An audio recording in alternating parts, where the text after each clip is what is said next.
मिलेगा, ये हम सब लोग उस दिन के सुखद पल की प्रतीक्षा करते हैं।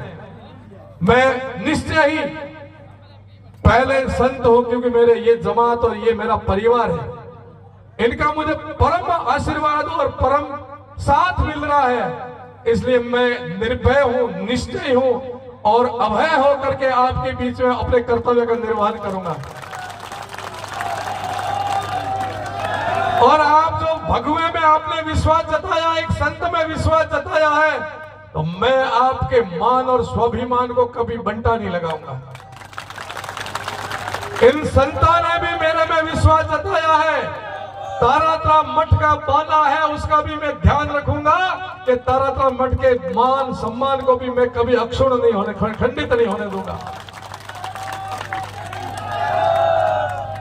कुल, खानदान, परंपरा, राष्ट्र और हमारे संत परंपरा को कभी भी मैं नीचे नहीं दिखने दूंगा, ये मैं आपके सामने वादा करता हूं। आपने जिस विश्वास के साथ मुझे साथ देने का संकल्प दिलवाया है, मैं उसी विश्वास से आपको संकल्प के साथ कहता हूं कि मैं अक्षरशः मेरे कर्तव्य का पालन करूंगा।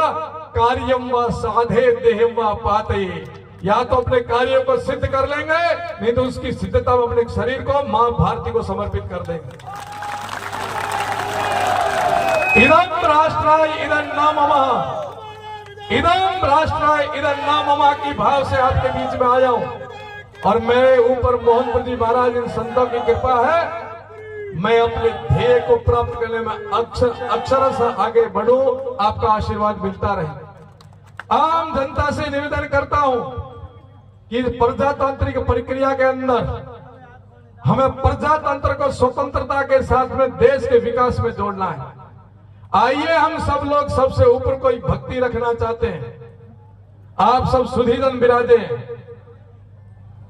ज्ञान, वैराग्य, तपस्या और कर्म, भक्ति योग, ज्ञान योग, वैराग्य योग और कर्म योग। भक्ति योग में मठ में बैठ करके आराम से कर सकता हूं। ज्ञान योग में मठ में बैठ के बहुत आराम से स्वाध्याय कर सकता था।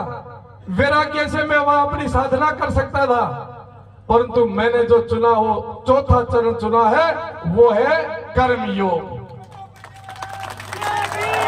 और सबसे कठिन है ये योग, कर्म योग, क्योंकि भरतरी जी ने भी कहा है, पूज्य जगरामपुर जी महाराज विराजे मेरे गुरु के प्रतिरूप में विराजे हैं, सेवा धर्मम परमम गहनो योगिनो मप्य गम्य। बाकी सब कुछ कर सकते हैं, भक्ति, ज्ञान, वैराग्य वो सामान्य है। यदि कोई कर्म योगी उतरता है तो उसके लिए बहुत कठिन परीक्षा भी, तो मैं कर्म योगी के रूप में आया हूं आपके बीच में। और यह कर्म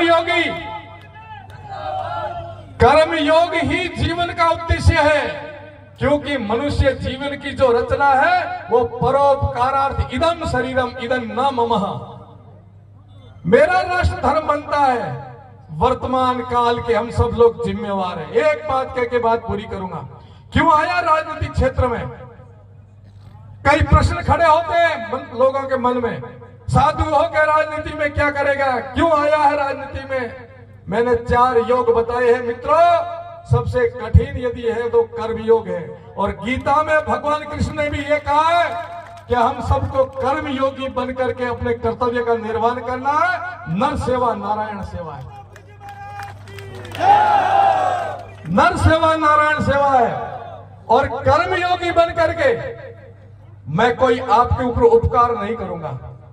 मैं एक बात का संकेत करता हूं, भूतकाल में जितने भी हमारे महापुरुष संत सूरा भामाशाह, उन्होंने क्या किया जो आज अमर है? उन्होंने अपने कर्तव्य का निर्वहन करके कर्म योगी बने, इसलिए आज भी हमारे हृदय में उनकी जगह है।